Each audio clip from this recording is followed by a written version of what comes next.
What is going on? I can't believe this. I got a message a couple of days ago from this users group, and they're talking about a new version of the XHData D-109, and it's added the weather band.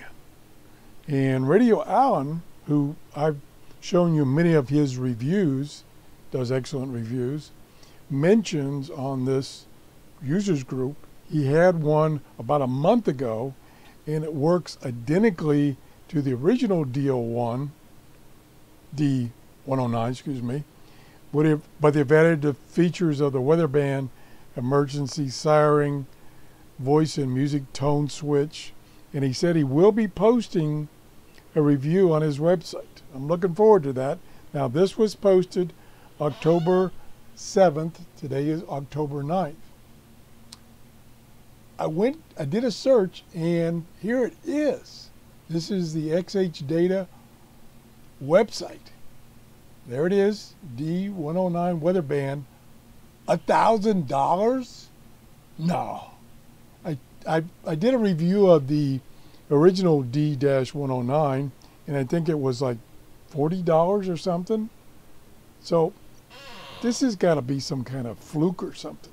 Notice, out of stock. I don't know what they're doing here on their website. Why would they put this here? Well, obviously because nobody will order it. But why would they do that? Because, you know, I would be interested in this. Here it shows a couple other keys here. Weather band right here. Weather band alarm. But, you know, they kind of turned me off here where they're putting it on their website as $1,000. I don't know what's going on. This is crazy. Do you know anything? I think Danny, who has a nice YouTube channel on shortwave radio, he mentioned it, and I think he did like a 40-second, just a quick picture of it, showing that he did receive one for review. But what's this $1,000? I don't understand this. Anyway, if you got any information, please leave a comment below, and have a great day. Bye-bye.